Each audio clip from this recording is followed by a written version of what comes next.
Stanford University. Okay, welcome to CS 193P, lecture, I don't know what, 10? Lecture 10. Today we are going to talk about table view, and there's a bunch of classes actually that work together to make this whole table view thing work, and so we're going to go into all of those, and then I'm going to do a demo of table view and also web view, one big demo, and your homework is basically to do a big table view. So this is table view week at CS 193P. So what is table view? What is this wonderful table view thing? Very, very important class. Those of you who have used numbers of apps on the iPhone will see table view all over the place, even places maybe you don't expect. And I'll show some examples in a second of things that are table views, and you're like, oh, that's a table view, huh? It is very, very customizable, ultra customizable. It has two delegates, basically. It has one delegate that's called delegate for kind of its user interface stuff, and one delegate that's called data source, and that's where its data comes from. And you might be familiar with this model of splitting into two delegates because some of you hopefully might have thought of doing that for the last assignment, where you had maybe your graph view had a delegate that was notifying somebody about changes in scale and origin, or getting somebody involved in that side, which is kind of the display side. And then you had another delegate maybe, or you possibly use the same delegate, but might have been better to have a separate delegate, which is the data source for your graph. Just gives the Y for X information. So that's what the table view does too. It separates those two things out into two different delegates. Now, the reality is often the same object, namely the controller, is implementing both of those delegates, but for a proper API, it separates them out.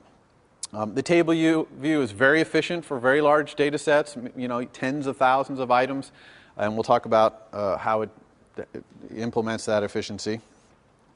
The table view, though, might seem kind of limited because it can only display one column of information at a time.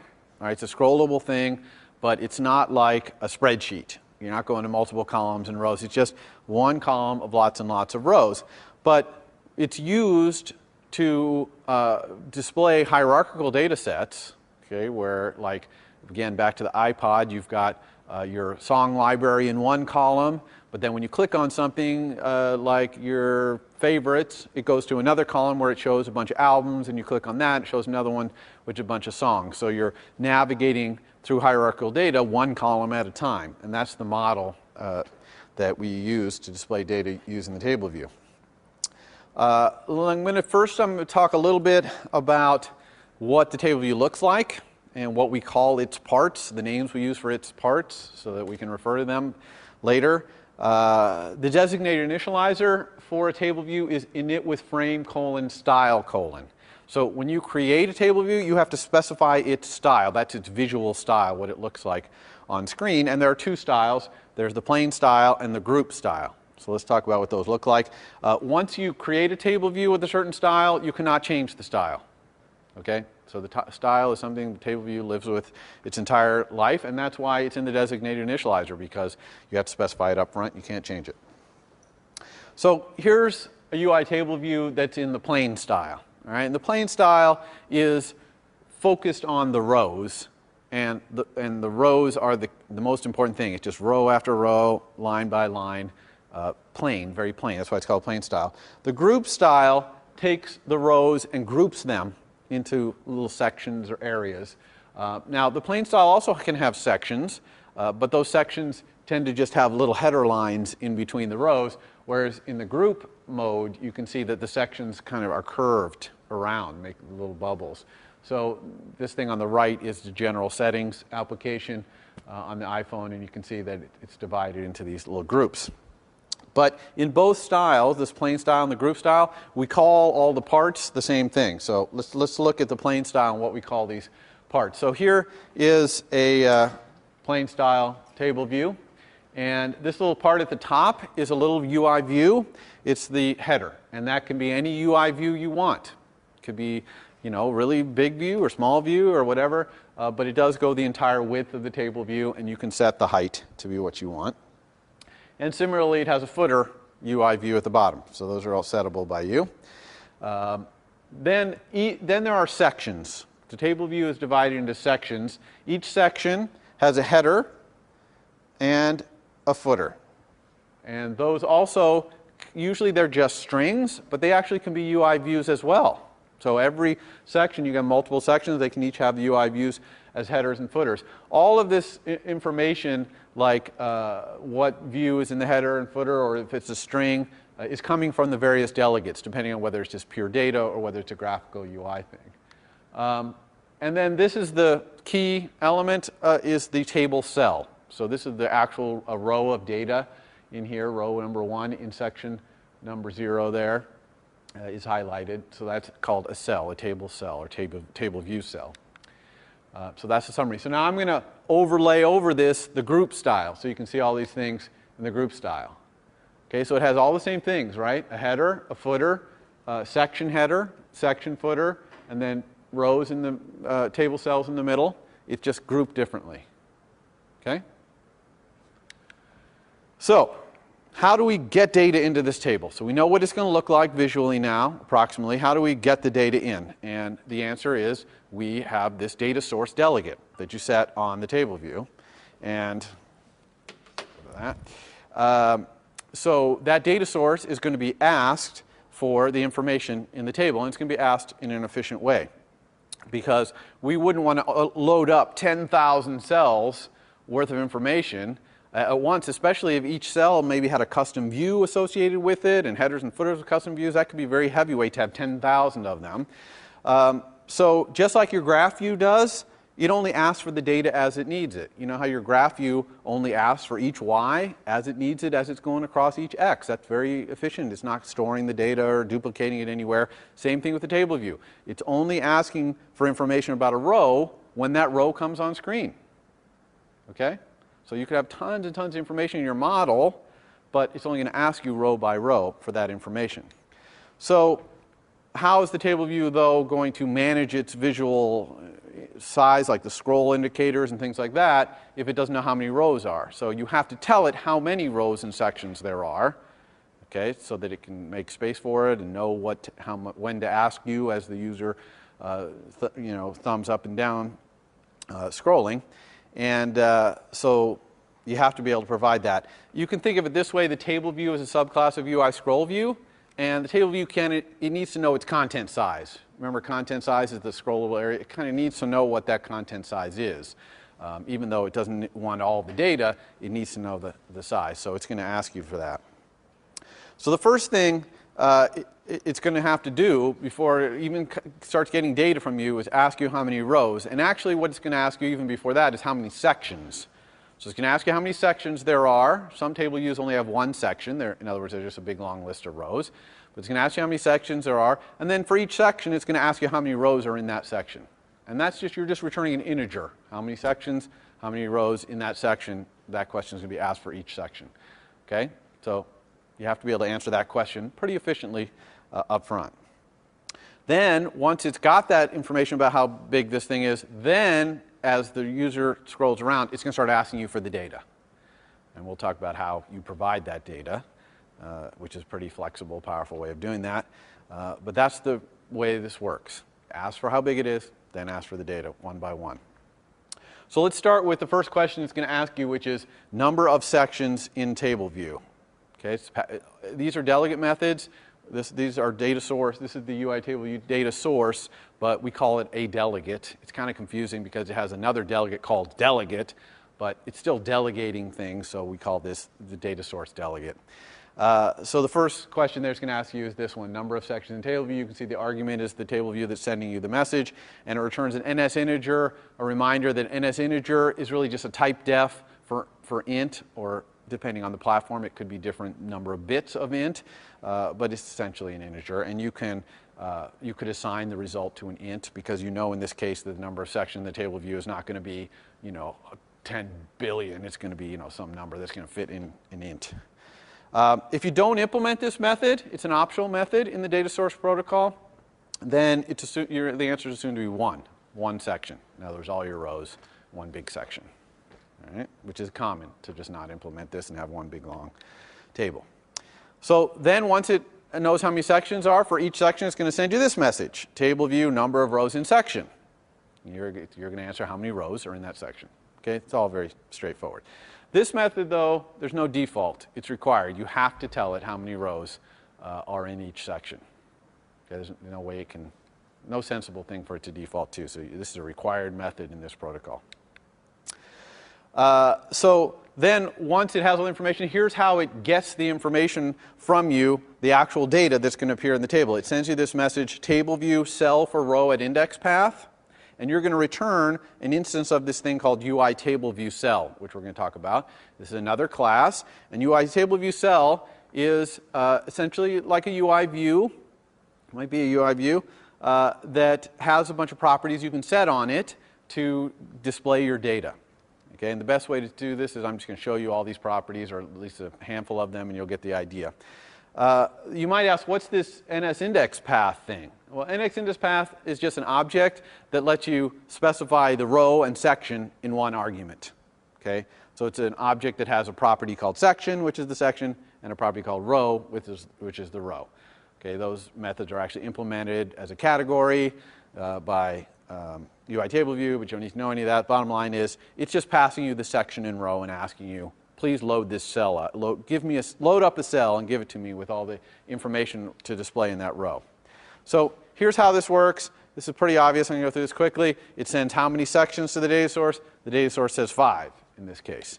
It sends how many rows are in section 0. The data source replies back, there's 1. And it sends that for each section. Then it sends, give me a cell for the row at this index path. So let's say the index path is 0, 0, section 0, row 0. And the data source loads up a cell with the text John Appleseed in this case and returns it back. And the table view then can display it. Okay? Straightforward. Okay, so here's some example implementations of these three methods. If the data, the model of this controller that has a table view as its view, let's say it's an NS array of strings, the very simplest possible model you can probably imagine. So it's only one big long list of strings, let's say. So there's no section information. We're not going to divide up the list of strings into sections. It's just going to be one big long thing. So I'm not even going to implement a number of sections in table view. It's just going to return 1. And then I'm going to implement number of rows in section by just returning the count of my array. How many things in my array? Simple. And then I'm going to load it up by getting a cell. The first line of code there, UI table view cell star cell equals something. We're going to talk about how you get a cell, because we want to do that efficiently. And then I'm just going to send messages to the cell like cell.textLabel. Okay, cells happen to have a property called textLabel, which is a UI label. .text equals, in this case, my array object at index path.row. My array has strings in it, and I'm just going to get the string that's at index path.row. That says what row I'm in. Remember, section is always 0 because I didn't implement the section thing, so there's only one section. And then I return the cell. So that's it. So it's super easy. But there's a little bit here of ... which is that UI table view cell. So let's go look at how that happens. So first of all, what is this UI table view cell thing? Before we talk about how to get one, what is it? It's a UI view subclass, as I said, for drawing a row in the table view.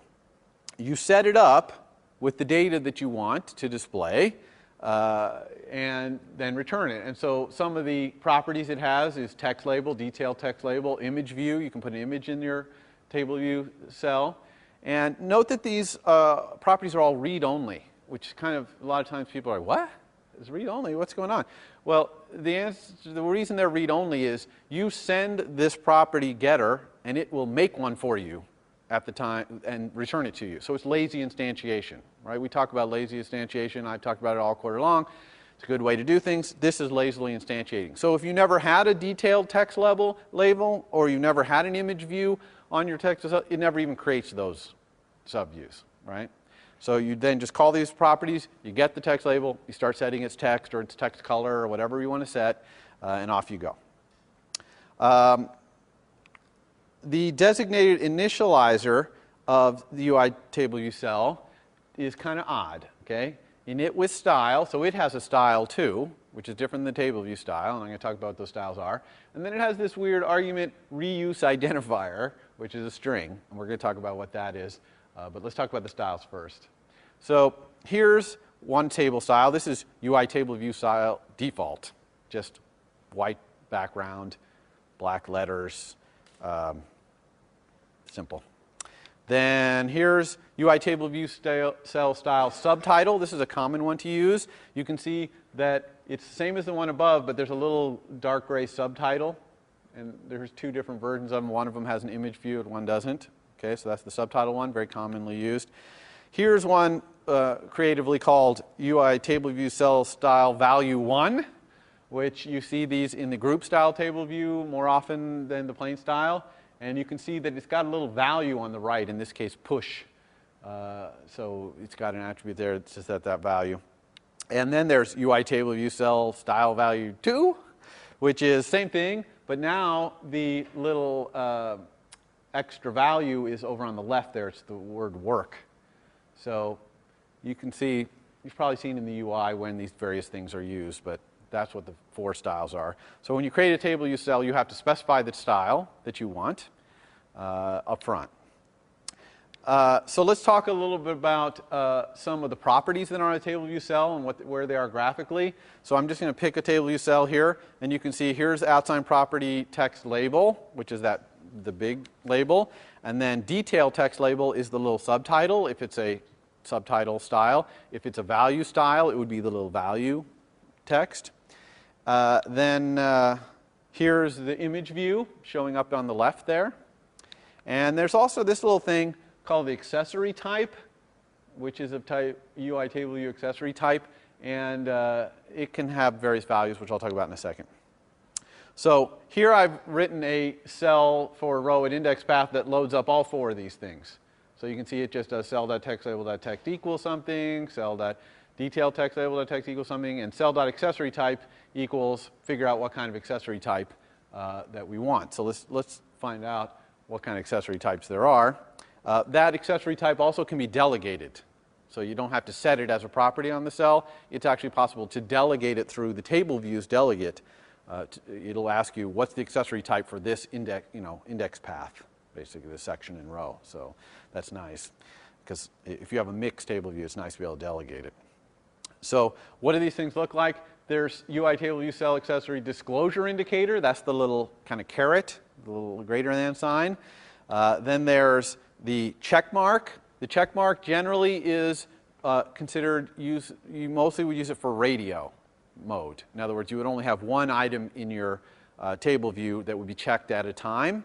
Although you could reasonably think to use check mark as something where you're selecting a bunch of them and saying go do something. Not terrible. If you're doing the radio style where only one thing has check mark, you have to implement that yourself. In other words, you have to figure out what's my currently check marked one and make sure you uncheck the last one said its disclosure, its accessory thing to be none, and then go back. And then there's kind of a really funky accessory type here, which is called the disclosure button, which is different than the disclosure indicator. The difference about a disclosure button is when you click on that little blue thing, it's actually going to send a message to your delegate. Okay? Whereas the one that's just a little greater than sign, it's just there, it's visual eye candy. It's just telling you that clicking here will push some other controller on, basically, and show you more information. But the blue one, you click it and it'll actually send a message to your delegate. Here's the delegate method it sends.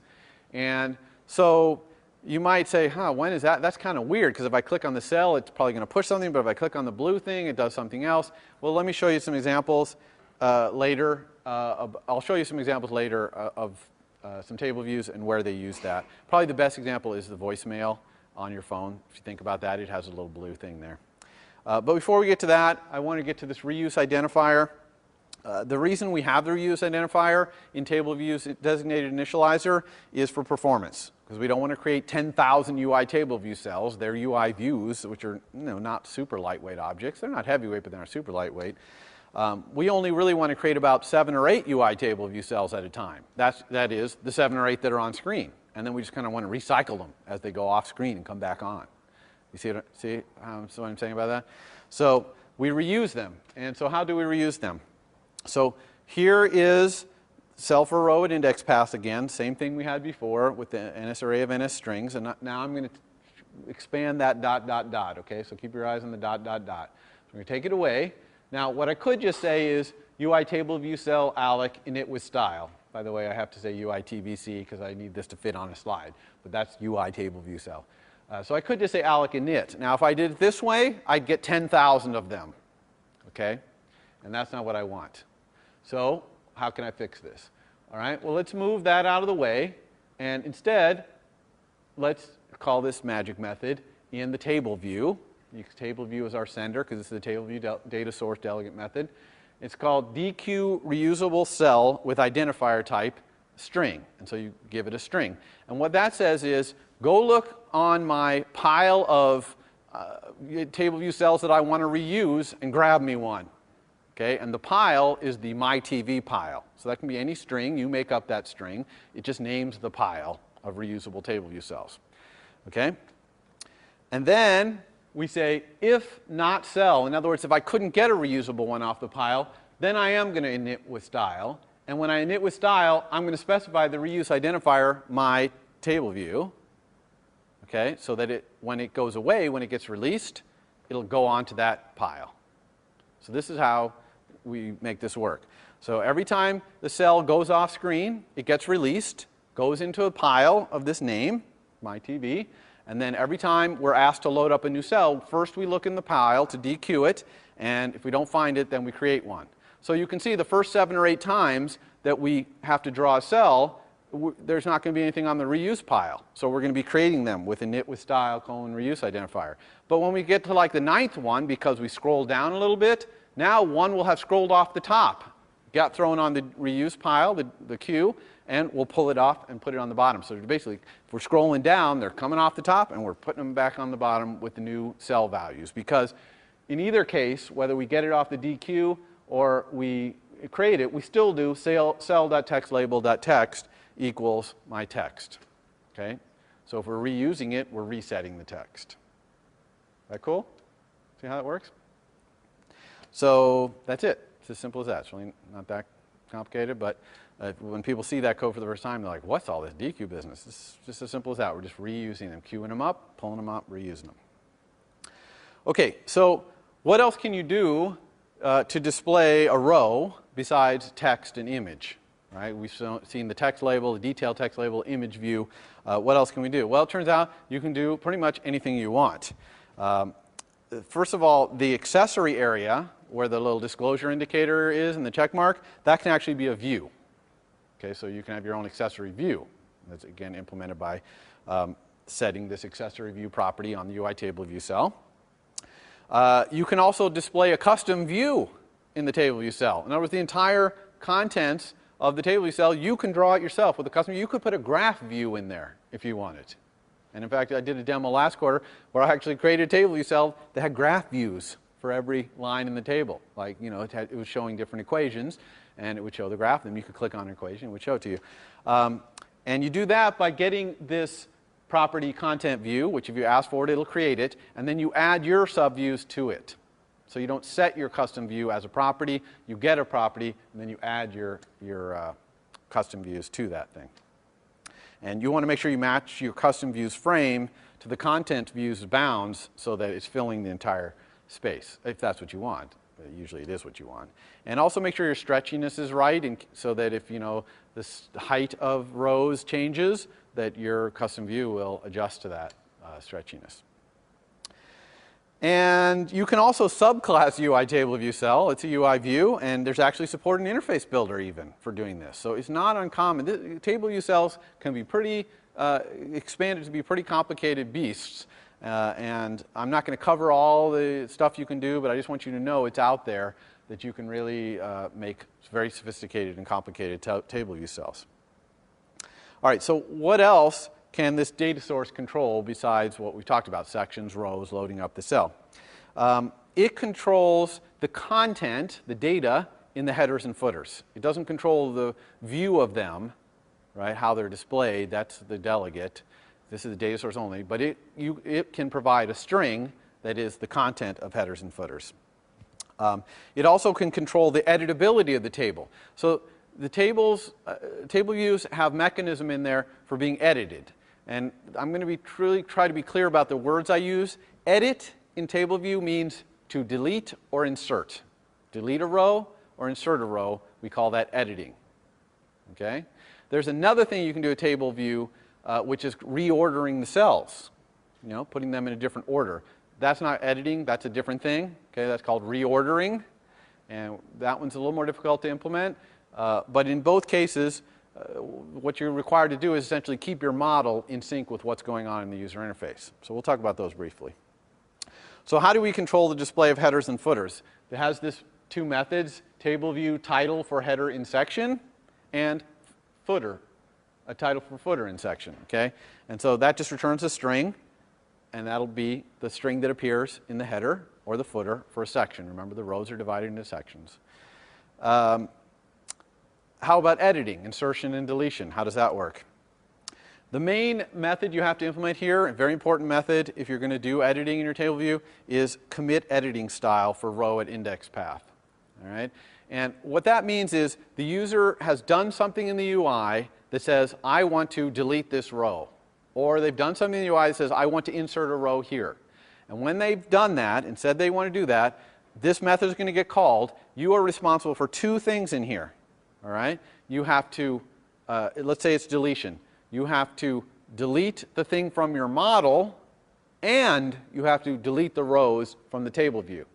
Okay? There's a method in the table view, delete rows, and you have to call that. So you have to do both things. If you only do one of those two things, your program's going to get an exception. Because the table view is pretty good about after it calls this, it checks to make sure that the number of sections and rows matches what you did in terms of deleting rows and sections. Okay? So you have to do both those things. And we'll do that in the demo if we have time today. I'll do some deletion. Same thing with insertion. If you insert, you've got to make sure you insert the rows in the table and in your model.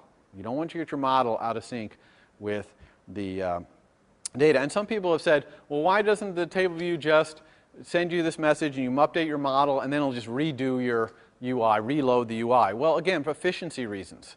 Okay, the table view knows a lot about the row that was deleted, and it can very efficiently just close up the space and redraw, throw a new cell in, and it's done. Minimum amount of work. Whereas if you ask it to reload, it's got to go all the way back through how many sections you got, how many rows in this section, all this stuff. Very inefficient. Okay, so it does put the burden on you here when you edit, which is insertion or deletion, to do it. Now, by default, if you don't implement this method, you cannot do insertion or deletion. Period. You must implement this method. Okay, it does a response to. If you don't respond to this method, it doesn't do it. Deletion is on by default. So if you implement this method, it assumes you can delete. Okay, insertion, whether a table is doing insertion or deletion, is controlled by this editing style thing, and also by this method can edit row at index path. So you'll be asked, can this row be edited? But if you don't implement can edit row at index path, it assumes you can delete. Okay? So if you don't, it's a default of that is yes, you can edit this path. All right? Whether you're doing insert or delete is controlled by the editing style in the table view cell, which is actually delegated. So there's another delegate method, which is editing style at index path that says which one you're doing. Most often you're doing delete. When you're doing insert in a table, usually you're going to click insert and it's going to bring you to another view to let you give some information, and then it's going to go back. Like if you added a new song to your list of songs in your iPod, it's not going to put one in the table view. It's going to ask you what's the name of this song or something. It's going to need more information. So deleting is much more common editing going on. So there's the deletion. How does the user actually do the deletion? You may not know this. And it's funny, people say to me in this class, one of the most interesting things I learned was this thing about swiping to delete. If you have a table view on your iPhone and it supports deletion, in other words, it implements commit editing style, you can swipe with your finger and it'll put a delete button. Okay, so if you haven't never seen that, give it a try on your iPhone. You just swipe, boop, it'll put a delete button. If you hit delete, it'll call commit editing style. But kind of a more friendly way to do it is to put an edit button, usually in the upper right-hand corner in your navigation controller's bar, that says edit. And that's so common, in fact, that there's a method in UI View Controller that says, give me one of those editing buttons because I want to put it on my bar. So you don't even have to create it or anything, it just gives it to you. And when you click the edit button, I'm sure you've seen that on the iPhone, then it puts a little red thing along the left-hand side that you click and toggles whether it's in delete mode or not. It's kind of like when you click it, it's like swiping. And we'll see that hopefully in the demo. Okay, reordering. I'm going to go through this quickly. I'm not really going to tell you how to do this because it's a little bit complicated. It's sometimes confusing because it's a little different than editing. These methods are all a little different, like move row at index path. In the edit case, if you got that commit editing and you decided, oh, I don't really want to edit this, I don't want to delete, you could just not do it. But here, if you move, you must do it. So if you allow the user to move and reorder things, when it gets moved, you got to do it. You have to move it in your model and in your thing. You really can't say, oh, no, I really don't want to do that. You have to just, that's a little different. Also, the default for this can move row at index path is the opposite for the can edit. If you don't implement this can move row, it won't be able to move. So you have to implement this one. So you see how it mirrors the edit, but the defaults are kind of backwards. It's very unusual to allow reordering in a table view. It does happen, but it's much more common to do deletion and insertion. And then if you want a cell to be movable, it has to have a little thing to grab onto. There's a little control that will appear in the user interface, a reordering control that the user touches on and then moves it around. So your cell has to have this property shows reordering control set to yes. Okay? But even if you do that, that reordering control is not going to actually be shown until you go into editing mode, which you do with that little edit button that's in the upper right-hand corner. So reordering is a little heavier weight, both for the end user, there's no swiping to reorder, and also for you. You're forced to implement a little more mechanism underneath. Okay, so all of what I've talked about so far is all part of the UI table view's data source. Okay? Now we're going to talk about its other delegate, which is called its delegate, which is really kind of its user interface delegate. It controls how things are displayed in the table view. So the delegate controls how the table view is displayed, and the data source controls what is being displayed in the table view. The delegate also lets you observe what's going on in the table view. You know, this did do that, this will do that, all those kind of delegate methods you're used to, like in scroll view, same kind of thing. And it is very common for both the data source and delegate to be the same object because the controller is usually arbitrating communication to your model, and at the same time, it's also managing the activity in your view. So it would make sense for it to be both. But they're separated to make it clear in the API of a table view. These are data methods. This is UI methods. Okay, so here's some of the methods in the delegate protocol. Here's a notification that a row is about to be displayed on screen. This is kind of like view will appear in a view controller. This gets called just before this thing gets displayed. And yes, you can actually modify your cell some more here if you want. Okay, it's not totally out of bounds to do so. You could. Normally you're loading up your cell in the give me cell at for row at index path. But here you could also set some last minute things. If you wanted to. You'll know your geometry here, for example. Same thing with view will appear. You'll know how big your cell is going to be at this point. So that's a fun one. Hugely important method is the method gets called when someone clicks on a row in your table view, right? Because you're going to want to do something, push a view controller on the stack or do something.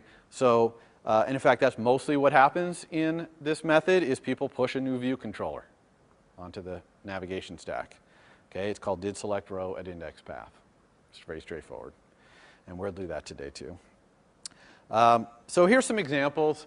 I told you I would show you some examples of the little disclosure button.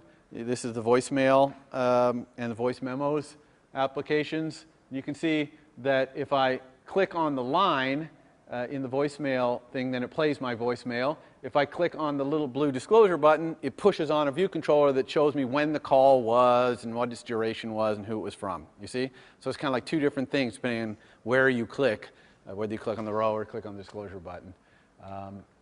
So that's that. So I just want to show that. So what else can you control with the delegate? You can control the height of cells. Okay? Cells, by default, are going to be big enough to hold their label and their UI image view and their detail text view, but they're kind of to set size heights. But you can actually control the height with the delegate and say, well, I want this row to be this big and this other row to be this big. So you can have variable height rows in your table. One thing I will warn you about, and one of our TAs who's out working in the real world doing iPhone programming ran across this at their job. You want this method to be very efficient, because this is going to get called 10,000 times in a 10,000 row table view, right? Okay, because it needs to know the entire size. So this thing better be super efficient. You do not want to be doing, you know, bounding box on my subviews, and you know, you want to have some mechanism for very efficiently calculating the height of a particular row. Or don't implement this method and let it do it itself efficiently.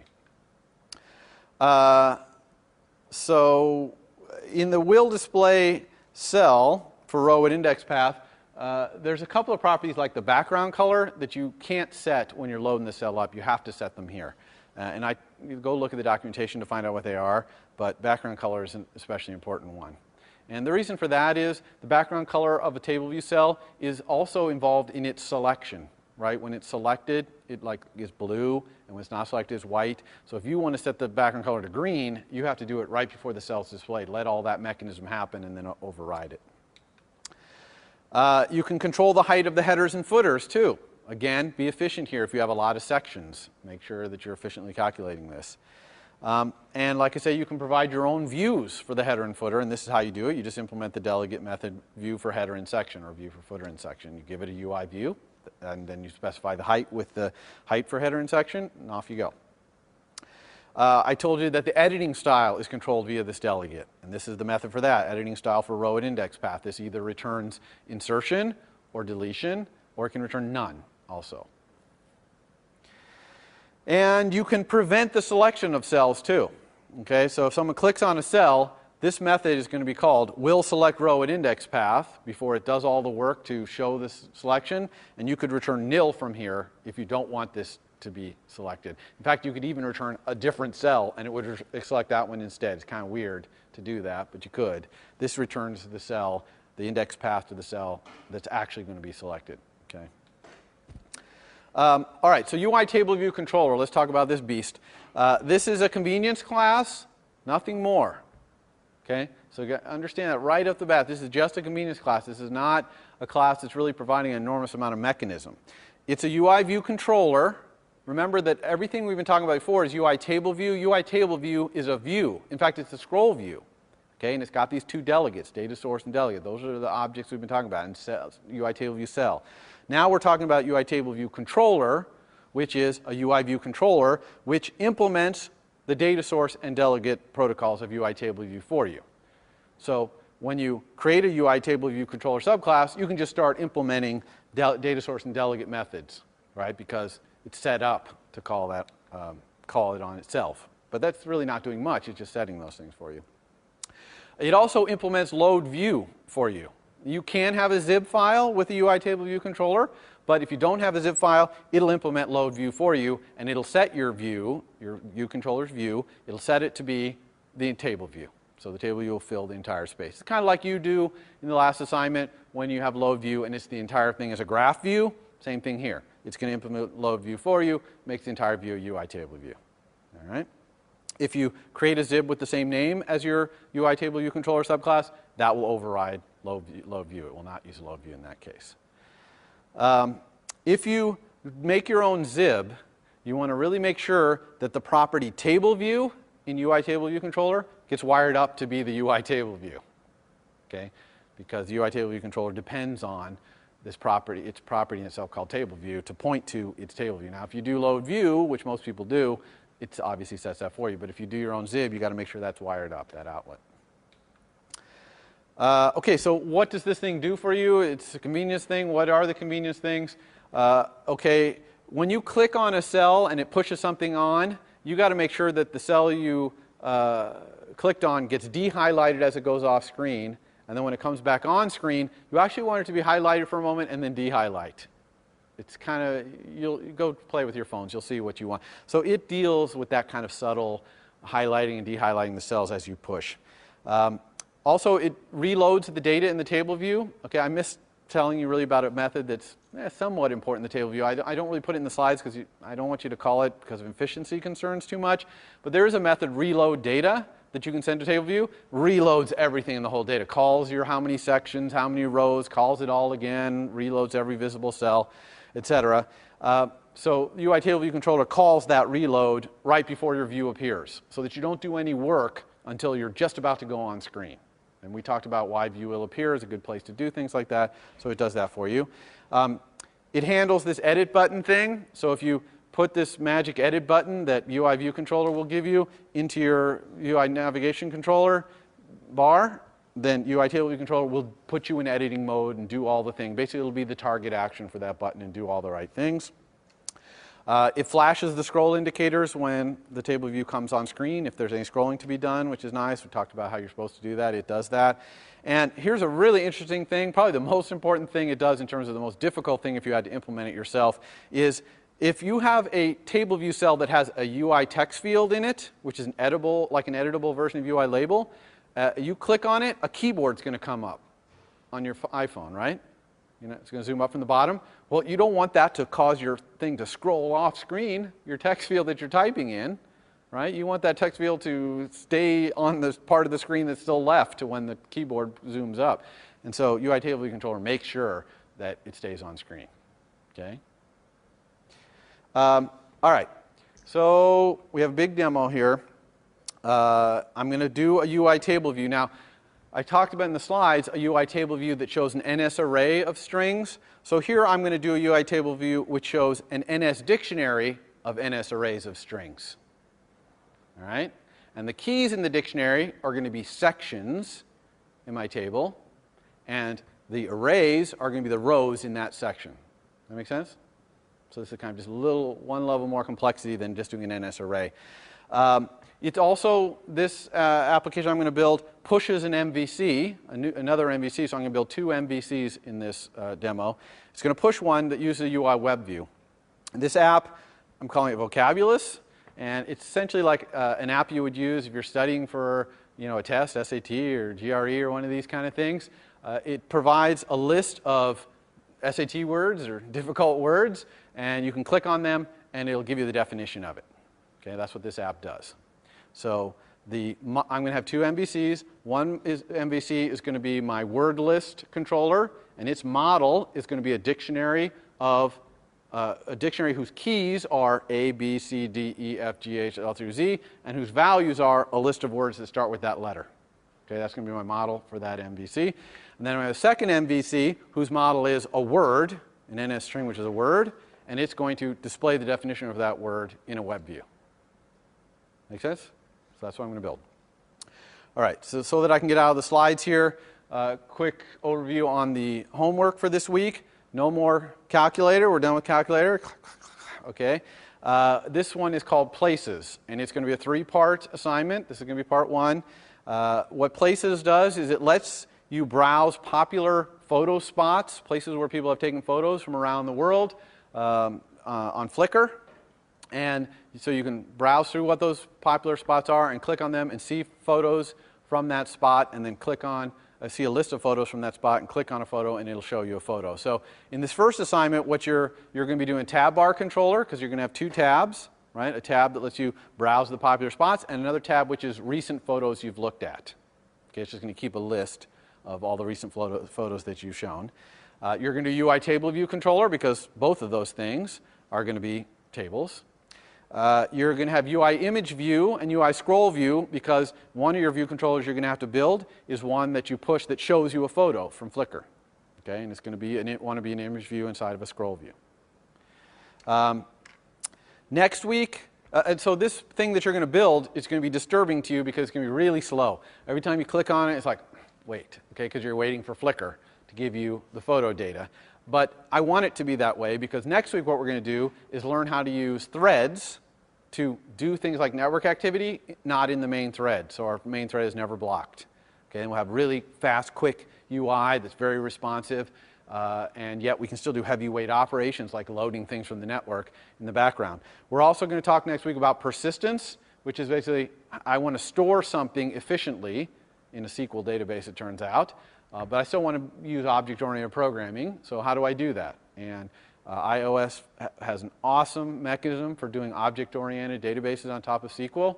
And so we're going to learn how to do that. And then your assignment next week, obviously, is going to be to integrate persistence and multi-threading into your Places app. Okay? So that's it. Any questions about the table view before I do this big old demo? All right, here we go. Wish me luck. This is a big one. A lot going on here. Okay, so let me use a mouse. Clicking. Let's quit this. All right, so I'm going to build a new app from scratch here. I'm going to call it Vocabulist. I'm going to make it be a window-based app. In other words, I'm going to build all my UI in application to finish launching myself, and I'm going to build my 2 MVCs myself. Like iPhone app, no, choose, and we'll call this Vocabulous. Here it is. Let's adjust. We always do. Hide others. Give ourselves maximum space. Okay, so again, we didn't do view-based app, so all we have is our app delegate, and we don't have any. We only have our main window.zib. We don't have any other things. So I'm going to start by building my MVC that is the word list. Okay, so it's a model view controller. The controller is going to have. So I'm just going to do it as a.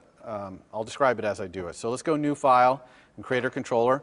So I'm creating a UI view controller subclass, but this is a table view one. So I'm going to click this button down here, UI table view controller subclass. Okay, so don't forget to do that when you're creating view controllers, MVCs, where the controller is this UI table view controller. Remember, UI table view controller, it's just a convenience class, but it is quite convenient, so you want to do it. Now, I'm not going to click with zib for user interface because the only view of my model view controller is just one big table view. So I don't need a zib. I'm not going to put any other buttons in there or whatever. It's just a big UI table view, and UI table view controller will automatically implement load view for me and create one, so I'm good. So I'm going to call this thing word list table view controller. Okay, that's what it is, table controller. And here's a word list. Let's go ahead and move these up to classes. I really don't know why it doesn't do that all the time. So let's start in our header file for our new MVC, and I'm going to put the model and the view in there. So the model, as I told you, is actually it's going to be a mutable dictionary because I hope to have time to show you how to make this editable. And I'm just going to call it words. So that's going to be my dictionary of words. And it's a dictionary, again, because the keys are the letter of the alphabet they start with. Okay, and I'm going to show you where we're going to get that model in a second. And then my view, actually, I'm going to have one other little helper thing, which I'm going to type in here to save time, sections. I'm going to create an array, which is the strings that are the headers for all the sections. So it's basically going to be A, B, C, D, E, F, G. Okay, that's all this array is. But just it makes the code a little simpler and more efficient for me to kind of capture the sections at the beginning and have that array lying around to do that. And so let's go over here, and I'm going to create a couple of private properties. Oops. One is for my words,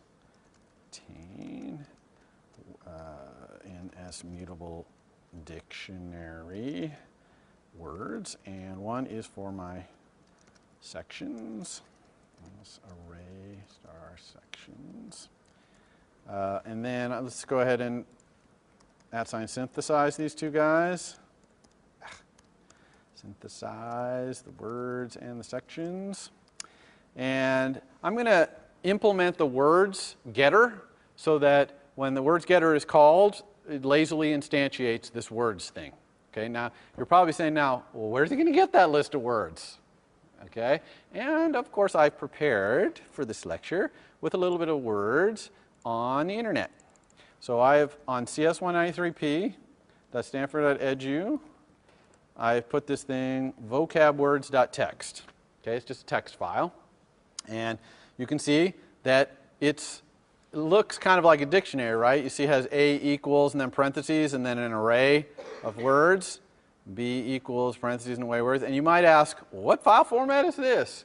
This is old style property list format. Okay, this is the style old property lists used to be. Now property lists are in XML format, but I put it in old style because it's really easy for you to see what the data is. If this was a bunch of XML, you'd be like, trying to parse it out, what's that? You know, whereas this is kind of very human readable old format. But you wouldn't use this format in a real program, but I've used it here just so you can see it.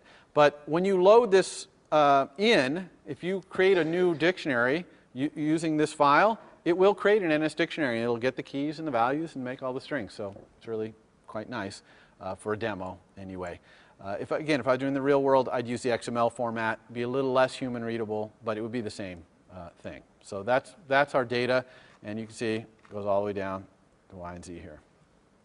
Okay, so let's implement the getter for words to lazily instantiate that thing.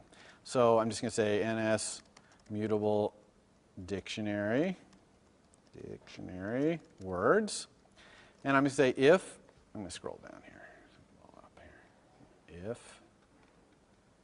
if words is not created, then words, well actually I'm going to create my URL first here. Let's go NS URL, my words URL equals NS URL with string, and it is, if you'll recall, HTTP cs193p.stanford.edu/vocab words.txt.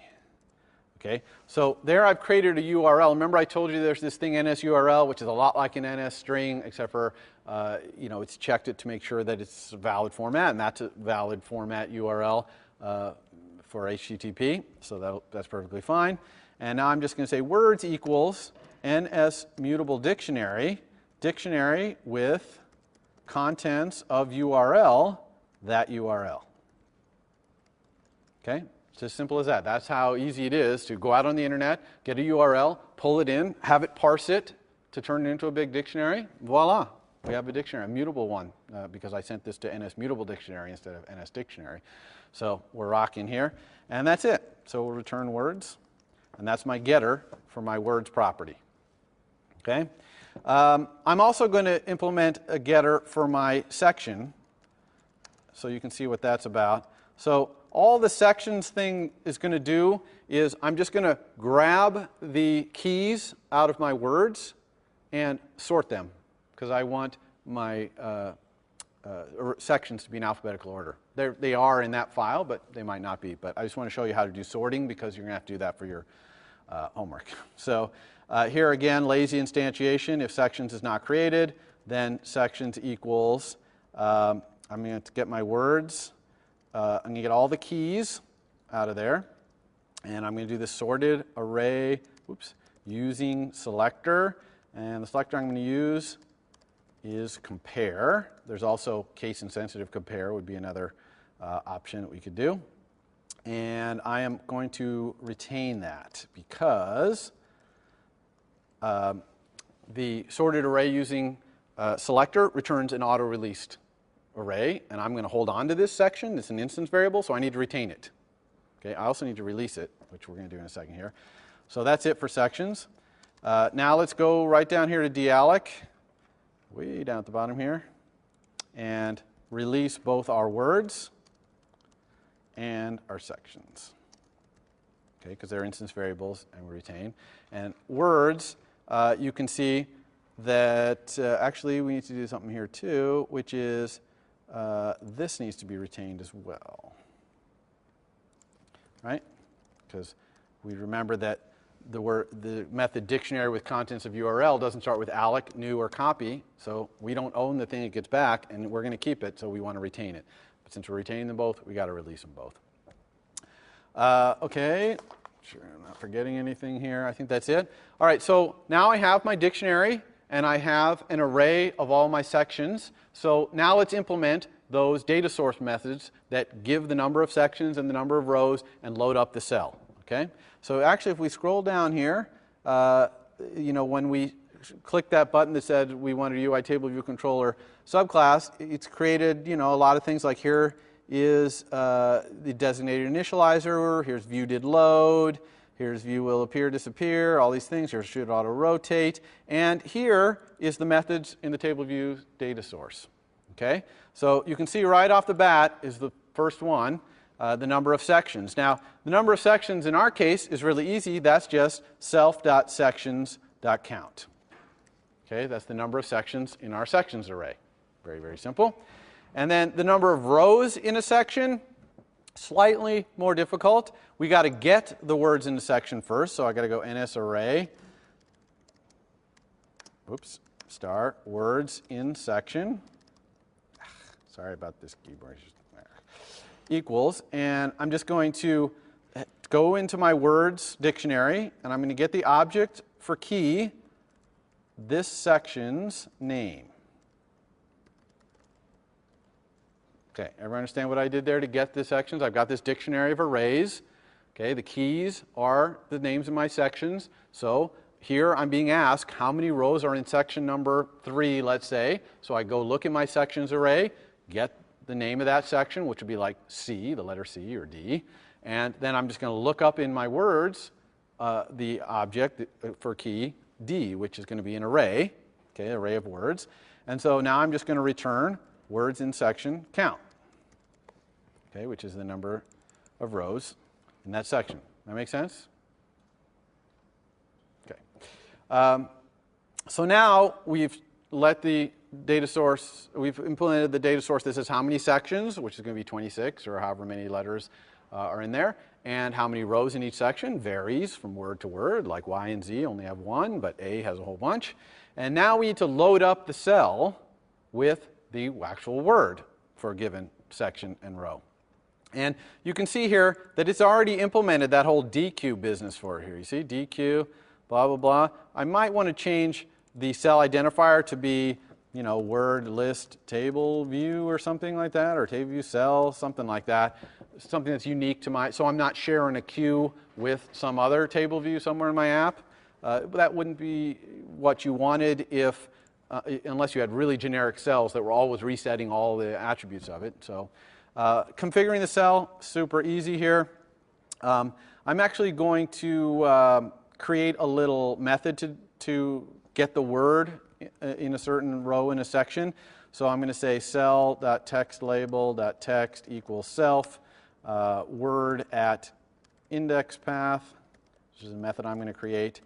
Index path. Okay, this index path is passed into me here.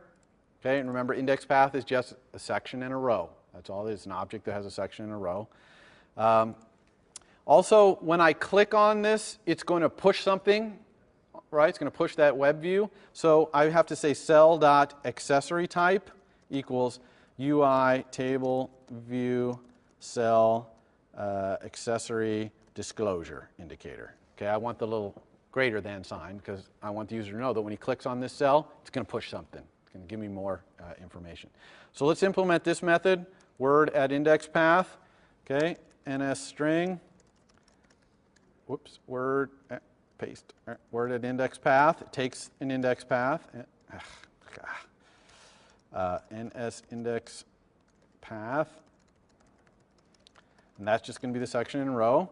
And we're going to do the same thing we did up here, actually. Let's get the words in a certain section, although we need to say indexPath.section here. And then we have the words in a section, so let's just return, not retrim, return words in section, object at index, indexPath.row. So you see how I've used the section and the row here? Get the section to go look in the sections, find the thing, get that array, and then once I have that array, then I'm using indexPath.row to pick the right word. Make sense? Okay. Now we're almost ready to put this table view on screen. We've got it so it's loading its data. It's got its model all set up. The last thing we need to do is go into application did finish launching with options and put this thing on screen. So let's go ahead and do that. All right, here's our app delegate. Here's application did finish launching with options. This is really easy.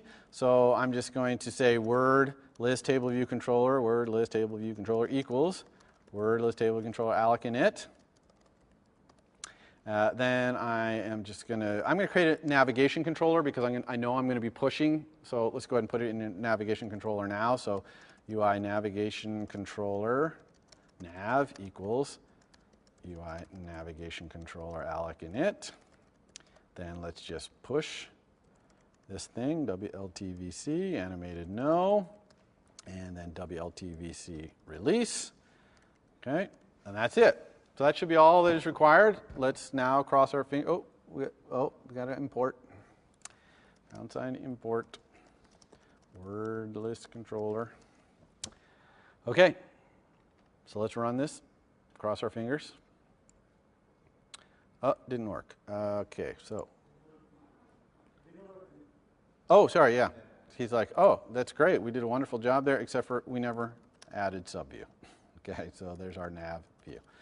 I bet that's going to work a lot better.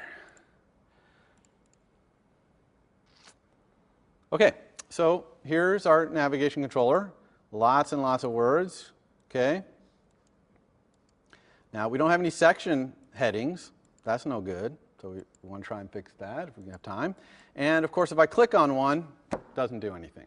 So that's no good either. So we need to have our second model view controller and push it. Okay, but at least we're doing pretty well here. All right.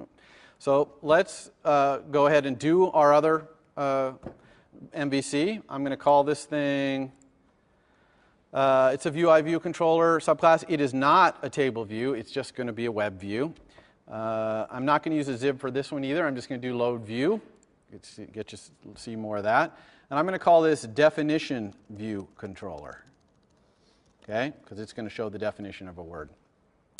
All right, so let's do this thing's model and view. So its view is a web view, and its model is just a word. And I'm going to make a public property to let people set that word. Notice it's a string, so I'm making it be copy instead of retain. It's common. We've talked about that many times. So let's go ahead and synthesize word here. Synthesize word. I'm going to do load view first, just because it's very easy. Void load view.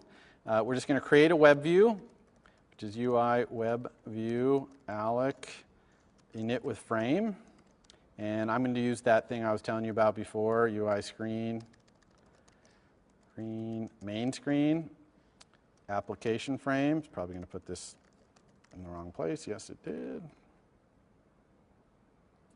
No, this goes here. And here. Okay, so there's a web view, and then self.view equals web view. Okay. Now, this also, I could set up some attributes here, or I could do it in view did load.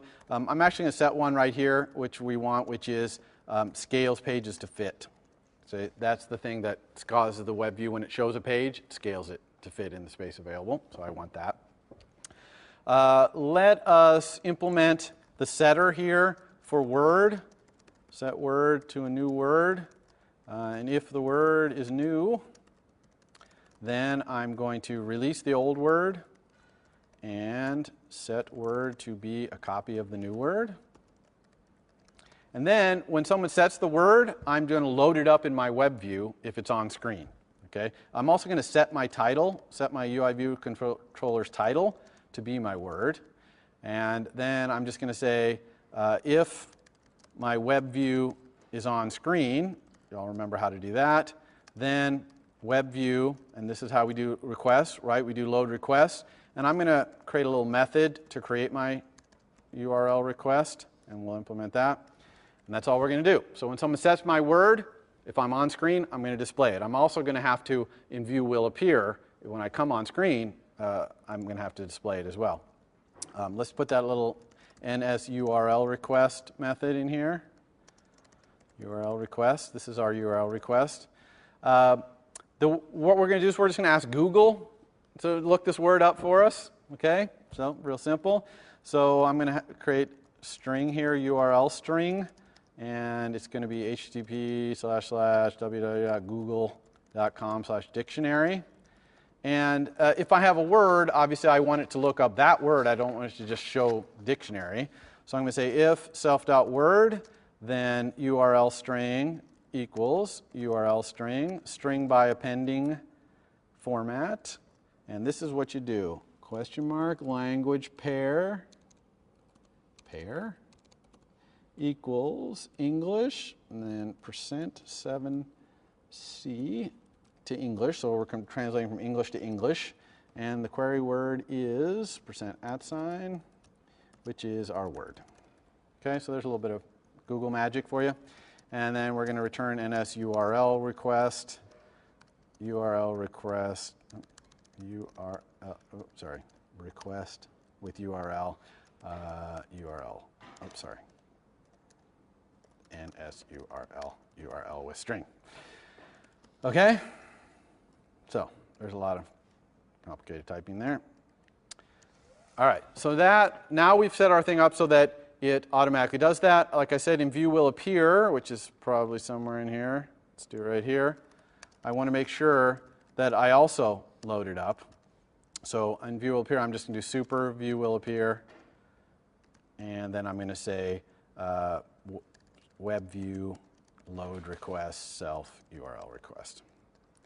Okay, so that way when my view comes on screen, if it wasn't on screen when the word got set, it'll get set now. And that's a common thing you want to do, set things in the setters, but then also to make sure you do it in view will appear so that if, depending on when the word gets set, whether it's on screen or not, it'll get updated properly. And then the last thing we need to do is when we click on something in our other model view controller, we need to push one of these guys on screen. So let's go to that code. That's back here in Word Table List. And remember I said that's a delegate thing also. Here it is right here. Table view did select row at index path, gets sent to us. And in fact, even the comment here tells you go push a view controller. And that's exactly what we're going to do. So we're going to do definition view controller DVC equals definition view controller alloc init. We're just going to set our word to be our word. And we actually have a method. That's why I created a separate method over there, which is word at index path. And then I'm going to push it on my navigation controller. Push DVC, animated yes, because we're probably on screen at this point, and then DVC, VC, release. Okay? Failure here because of imports as usual. Unsigned import, definition view controller. And there we go. Okay.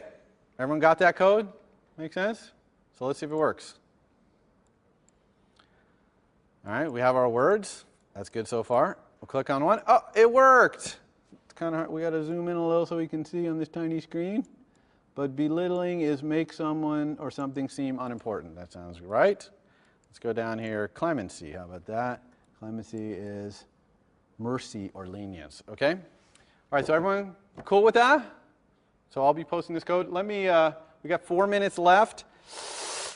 See, can we do something quick? How about the section headers? Let's see if we can do the section headers in 4 minutes. I think we can do that. So I'm just looking to see if it's already in here. Commented out. Table view. Probably. Nope, it's not. Okay, so let's put it in here. So the method is NSString. I think it's called section header. Well, let's go look it up. To make sure. So we're going to go, I'm going to bring up the documentation. And actually, I'm going to look up UI table view data source, which is where this thing is going to be. And we're going to scroll down, and here's the list of things it can do. And you can see that here is table view title for header in section, which is what I want. So I'm going to go back over here. Table view, that's the sender. Title for header in section. And this is going to be an NS integer section. Now, this is really easy for us to implement because we have that array of sections. So I'm just going to say return self.sections object at index section. All right, so let's see how that goes. Oh, look at that. See the A? Now notice how the section header stays on screen as I scroll through the A's, but when I get to the B's, watch what's going to happen here. See the B coming up? The B is going to replace the A. Okay, so that all happens automatically. Okay, and if we have multiple, if we get all the way down to the bottom, you can see we can obviously have multiple headers on screen at the same time. Okay. So what I don't have time to do today, but I will post the code for this tomorrow, is the editing. All we're going to need to do to edit in this thing is implement that commit editing style. And when we do two things in there. One, we delete the word from our array. Now that's a little complicated because we got a mutable dictionary, but it's mutable at the top level. So we could add more sections, but it's not mutable the next level down. So we'll actually have to get the list of words, make a mutable copy, delete the word, put that mutable copy back into our dictionary. Then now our model's up to date. Then we will call the table views method delete this row at index path. Okay, so that way we'll have satisfied both a responsibility to our model and to our view. Okay, so that's it. Thank you very much. Good luck. Your homework is basically doing very, very similar thing to this, so hopefully it won't be too difficult. And I will see you next week. For more, please visit us at stanford.edu.